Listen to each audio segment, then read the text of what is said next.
ಕರ್ನಾಟಕದಲ್ಲಿ ಆರೋಗ್ಯ ಇಲಾಖೆಗೆ ಅನಾರೋಗ್ಯ ಬೆಳೆದಿದೆ.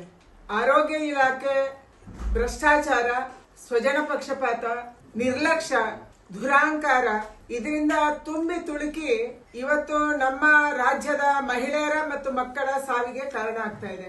ಲೋಕಾಯುಕ್ತದವರು ಆಸ್ಪತ್ರೆಗಳಿಗೆ ಭೇಟಿ ನೀಡಿ ಚಿಮಾರಿ ಹಾಕಿದ್ದಾರೆ.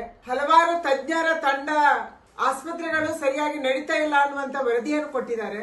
ಸಾರ್ವಜನಿಕರು ಯಾರ್ಯಾರು ಸರ್ಕಾರಿ ಆಸ್ಪತ್ರೆಗೆ ಹೋಗ್ತಾ ಇದ್ದಾರೆ ಅವರು ಬದುಕಿ ವಾಪಸ್ ಬರಲ್ಲ ಅನ್ನುವಂತ ಸ್ಥಿತಿ ಕರ್ನಾಟಕದಲ್ಲಿ ನಿರ್ಮಾಣ ಆಗಿದೆ. ಇತ್ತೀಚೆಗೆ ಆಸ್ಪತ್ರೆಗಳಲ್ಲಿ ಆಗ್ತಾ ಇರುವಂತ ಸಾವು ಕರ್ನಾಟಕ ರಾಜ್ಯವನ್ನ ಆತಂಕಕ್ಕೆ ಈಡು ಮಾಡಿದೆ. ಕರ್ನಾಟಕದಲ್ಲಿ ಹೆರಿಗೆ ಆಸ್ಪತ್ರೆಗಳಲ್ಲಿ ಆಗ್ತಾ ಇರುವಂತ ಸಾವನ್ನ ಸರ್ಕಾರ ಮುಚ್ಚಿಡ್ತಾ ಇದೆ. ಒಂದು ಬಾಣಂತಿಯರ ಸಾವು, ಎರಡನೇದು ಮಕ್ಕಳ ಸಾವು. ಬಳ್ಳಾರಿ ನಮ್ಮ ಕಣ್ಣಿಗೆ ಕಾಣುವಂತ ಒಂದು ಉದಾಹರಣೆ ಅಷ್ಟೇ.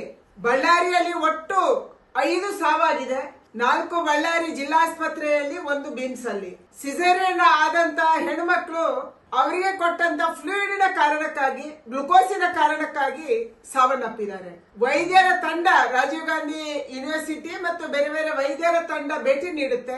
ಆ ಸಮಿತಿ ವರದಿ ಕೊಡುತ್ತೆ, ಇಲ್ಲಿ ಸಾವಾಗಿದೆ, ಇದೇ ಕಾರಣಕ್ಕಾಗಿದೆ ಅನ್ನುವಂತ ವರದಿ ಕೊಡುತ್ತೆ.